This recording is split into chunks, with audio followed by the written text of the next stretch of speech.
Let me ask you something. What happens if you save $100 a month from 25 to 65? Most people think the answer is nothing. $100 won't make you rich. It won't change your life. It's not worth the sacrifice. They're wrong, and I'm going to prove it to you. But I'm not going to just give you a number, because the number alone doesn't change behavior. You've seen the math before. You've heard compound interest a million times. You've watched the videos, you've read the articles, and yet most people still don't save. Why? Because math without story doesn't stick. Numbers without emotion don't move you. So instead of giving you a number, I'm going to tell you a story. Two friends, same age, same income, same life, same struggles, same dreams. One saved $100 a month, the other didn't. I'm going to show you exactly what happened to both of them, year by year, decade by decade, not in abstract terms, in real life, with real emotions, with real consequences. Because when you see the actual difference in their lives, not just their bank accounts, but their stress levels, their marriages, their health, their freedom, you will never look at $100 the same way again. Let's go. Let me introduce you to two women, Sarah and Jessica. Both grew up in middle-class families. Both went to state schools. Both graduated at 22 with about $30,000 in student debt. Both got similar jobs in marketing, starting around $45,000 a year. Both married in their late 20s. Both had two kids. Both earned similar salaries throughout their careers, rising together from $45,000 to $65,000 to $85,000 to $105,000 by their 50s. On paper, they were almost identical. Same education, same career path, same family size, same income trajectory. At 25, they were almost identical financially. Both had student loans, both rented small apartments, both felt broke, both worried about money, both thought they'd never get ahead. But they had one difference, just one. At 25, Sarah decided to save $100 a month, not because she was good with money, not because she understood compound interest, not because she had a financial guru in her ear. She did it because her father told her to. Just do it, he said. You won't even miss it, trust me. Jessica decided not to. $100 won't change anything, she said. I'm barely getting by as it is. I'll save when I make more money, when I get a raise, when my student loans are paid off, when the kids are older. There's always time. That one decision, $100 a month, seemed so small at the time. Neither woman thought much about it. Sarah set up the transfer and forgot. Jessica forgot she ever considered it. But that one decision compounded, like interest, like regret, like freedom. Let me show you what happened next. In their 20s and early 30s, nothing seemed different between them. Sarah saved her $100 a month. She set up an automatic transfer from her checking account to a Roth IRA. It happened every payday. She never touched it. She barely thought about it. She still felt broke. She still worried about money. She still had student loans. She still drove an old car. Nothing felt different. Jessica spent her $100 a month.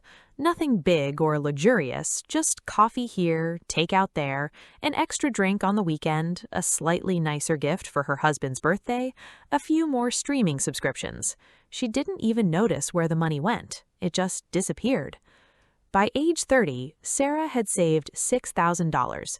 With growth, and the stock market had some good years in that stretch, her account had grown to about $8,000. Not life-changing, but something, a small cushion. Jessica had zero, not a dollar saved for retirement. But here's what's interesting. At 30, both women felt equally broke. Sarah didn't feel richer. She didn't drive a nicer car or take better vacations. Her daily life looked exactly like Jessica's. The difference was invisible. Jessica didn't feel poorer. She had no idea she was falling behind, because the gap hadn't shown up yet in visible ways. At 35, Sarah had saved $18,000. With growth, her account had grown to about $30,000. That's real money. A year of living expenses, a down payment on a starter home, freedom. Jessica still had zero. Still, their daily lives looked similar. Same houses, both rented modest apartments. Same cars, both drove older used vehicles. Same vacations, both took one budget trip a year. Nothing obvious separated them. But something had shifted beneath the surface. Sarah had started to feel a little less anxious. Not because $30,000 was enough to retire on, she knew it wasn't, but because she had proof that she could save. She had momentum, she had a habit, she had hope. Jessica felt fine, but fine wasn't building anything. Fine was standing still, and standing still when time is passing is actually falling behind. At 40, something changed. The invisible gap became visible. Sarah's account had grown to about $49,000. She had saved $36,000 of her own money. The rest was growth. The market had been working for her while she slept. $49,000, still not retirement money, but real money, a safety net, options, peace of mind. Jessica had zero, not a single dollar saved for retirement. Now their lives started to look different. Not because of income, they still earned similar salaries. Not because of luck, because of choices. When Sarah's car broke down, an old Honda with 150,000 miles, she didn't panic. She had money. She could fix it without going into debt. She did. When Jessica's car broke down, also an old vehicle because she hadn't saved enough to replace it either, she put the repair on a credit card, $1,500. Then she spent the next 8 months paying it off with interest. Every payment was a reminder of how trapped she felt.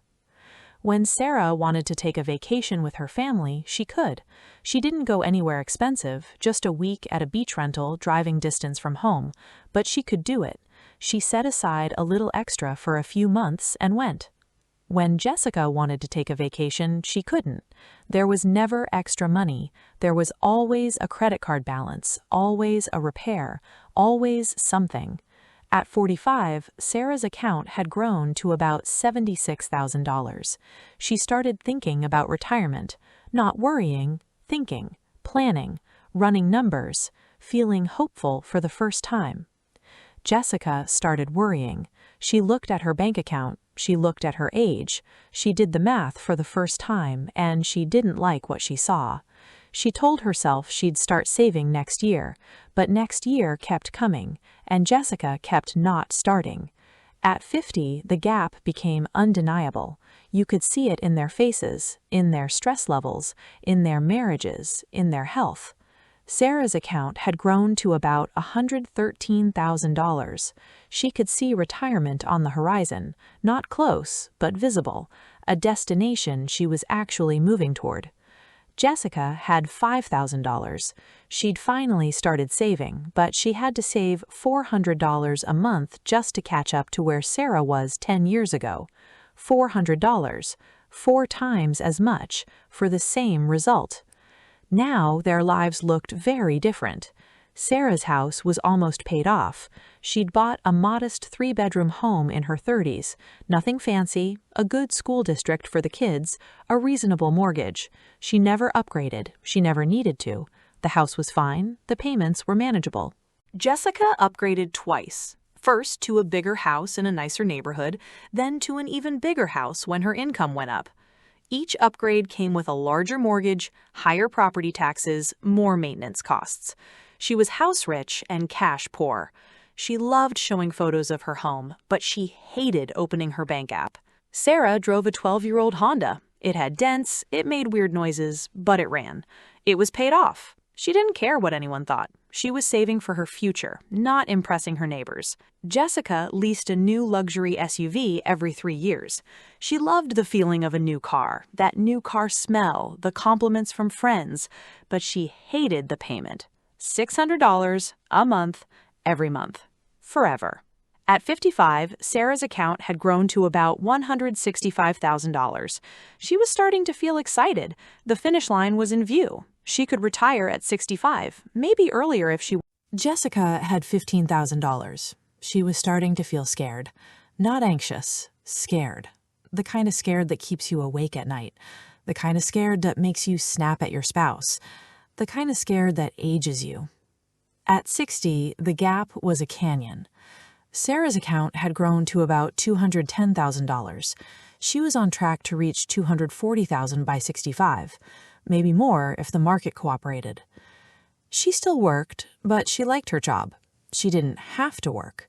She chose to work. She could retire anytime she wanted. That feeling, knowing you could walk away, changed everything about how she experienced her work. Jessica had $30,000. She was panicking. Not the quiet worry Sarah had felt in her 40s. Full-blown panic. Here's what their lives looked like at 60. Sarah still worked. She worked because she wanted to, not because she had to. She took Fridays off in the summer. She volunteered at her church. She saw her grandchildren every week. Jessica still worked. She had to work. She would have to work for at least another 10 years, probably longer. She couldn't afford to retire. She couldn't afford to reduce her hours. She couldn't afford to get sick. Sarah's health was good. She had time to exercise. She could afford good food. She wasn't stressed. Her blood pressure was normal. She slept 8 hours a night. Jessica's health was declining. The stress was eating her alive. She couldn't afford to see a dentist. She skipped medications to save money. Her blood pressure was high. She slept 4 or 5 hours a night, then lay awake worrying. At 65, here's where they ended up. Sarah retired with $240,000, plus Social Security, plus a paid-off house, plus no debt, plus good health. She doesn't live lavishly. She doesn't have a vacation home or a luxury car, but she sleeps well. She helps her grandchildren with college. She takes one nice trip a year. She never checks prices at restaurants. Jessica still works part-time at 68. Not because she wants to, because she has to. Social Security doesn't cover her expenses. Her mortgage still has 12 years left. Her credit cards are maxed out. She lies awake at night calculating whether she can afford both her medications and her property taxes. She regrets every $100 she spent on nothing, but regret doesn't pay the bills. Now, let me give you the math, but now it means something. $100 a month, 40 years, 7% average annual return. $240,000. That's not just a number anymore. That's Sarah's peace of mind. That's her paid-off house. That's her grandchildren's college help. That's her sleeping through the night. That's her freedom. The same $100 a month that Jessica spent on coffee, takeout, luxury car leases, and a bigger house became $240,000 that Sarah used to buy her retirement. Here's what the math doesn't tell you in a textbook. If Jessica had started at 35 instead of 25, she'd have about $113,000. Not $240,000, but enough to make a difference. If she had started at 45, she'd have about $49,000. Not nothing, but not enough. If she had started at 55, she'd have about $16,000. A safety net, not a retirement. The problem isn't that people save too little. The problem is that people don't start because they think $100 won't matter. Sarah proved it matters. Jessica proved the cost of waiting. Here's what I need you to hear. Sarah wasn't special. She wasn't rich. She wasn't a finance expert. She wasn't lucky. She just started, and she never stopped. Jessica wasn't lazy or stupid. She just didn't start, and then it was too late to catch up. $100 a month is not about the money. It's about the decision. The decision to start today instead of waiting for someday. The decision to automate instead of relying on willpower. The decision to prioritize your future self over your present self. The decision to be Sarah instead of Jessica. Most people will watch this video, nod along, and change nothing. They'll close the tab and go back to their normal life. They'll tell themselves they'll start next month, next year, when things settle down. But things never settle down. There's always a reason to wait. A car repair, a vacation, a holiday, a crisis. And then one day they're 65 with nothing saved, and they wonder what happened. Don't be most people. Set up the automatic transfer today, right now. Pause this video, open your bank app, start with $20 if $100 feels impossible. Increase it by $10 every month. Just start. You don't need to be perfect. You just need to be consistent. You don't need to save more. You just need to start now. I'm Olivia. This is Olivia Finance. If you want to close your wealth gap $100 at a time, subscribe, because most finance advice ignores the power of starting small, and you're clearly not here to ignore what actually works. Which one are you, Sarah or Jessica? Tell me in the comments. Okay, bye-bye. Go make money.